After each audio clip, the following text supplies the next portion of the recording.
All right, let's look at each of these things. I have an amplitude of 3, but I also have this negative, which means there's a reflection.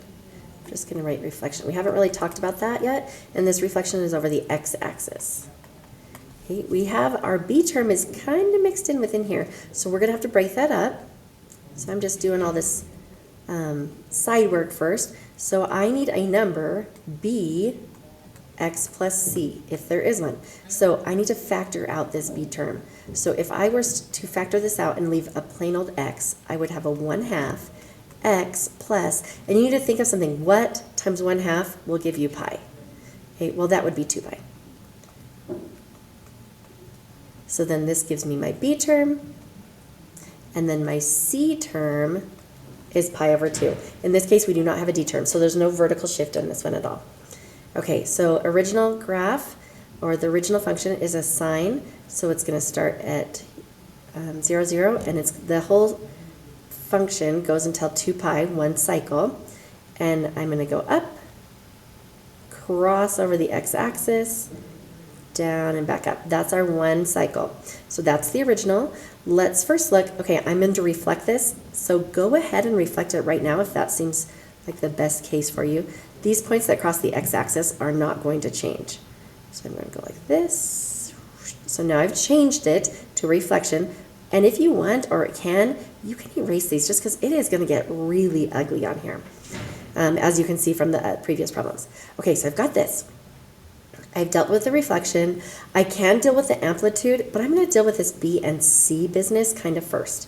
So b term, we need to figure out our period. So I'm going to go down here. Period equals 2 pi over our b term, which means our period is actually 4 pi. Let's see if I can do this. So instead of this whole cycle ending up at 2 pi, just this part of it is going to go to 2 pi, so I'm stretching it. Oops. I am really stretching it out. So it's going to go from here, up, down, and then it will go over here, like it will just do this. Not into that other graph, but if it wasn't there, it makes sense. So here we go.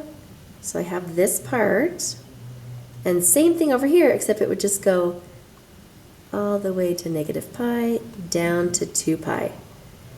Now, we still haven't taken care of this c, this horizontal shift. I need to move all these points 2 pi over. So this point will end up way over there.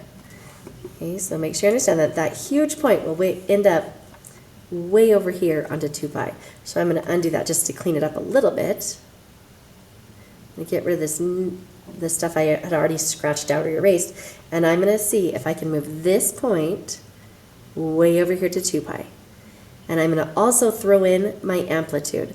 So instead of peaking right here at the 1, I'm going to go 1, 2, 3, and it's going to end up like this.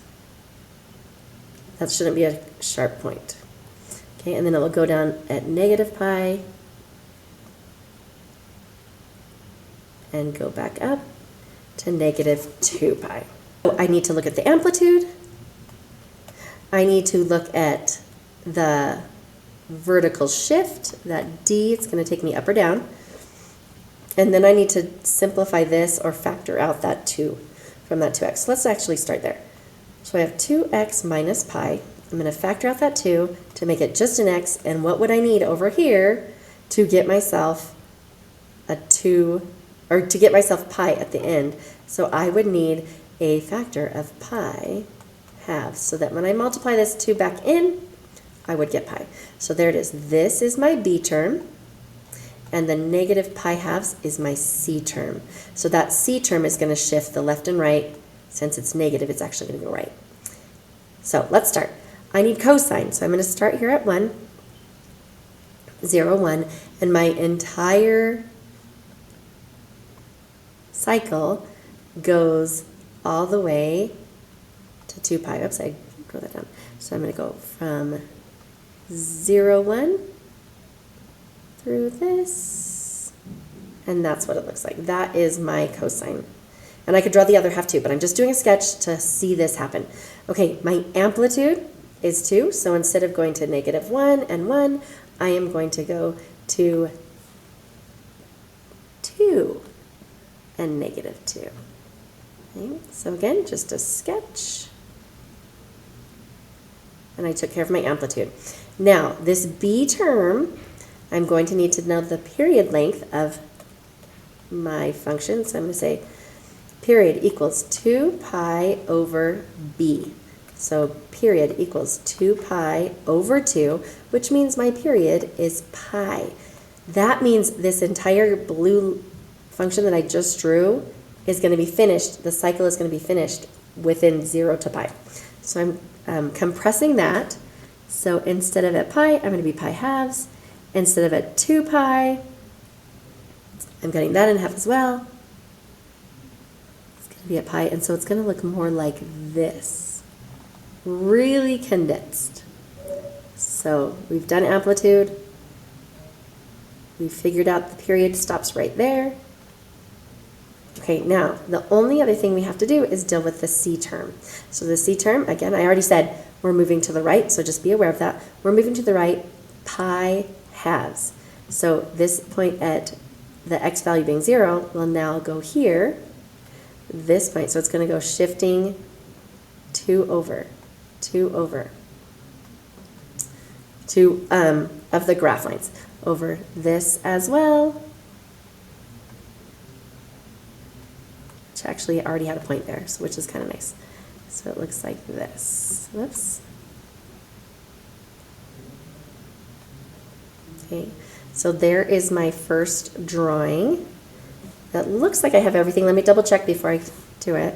Let's see, I've got my amplitude, increase of a power of 2. I've got my period as pi. C, I moved over a shift, a right shift. So yeah, it looks like I've got everything.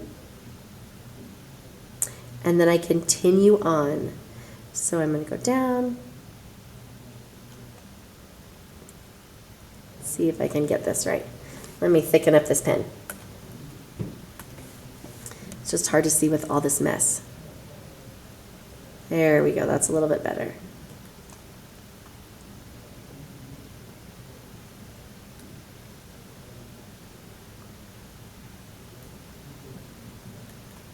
Up and back down.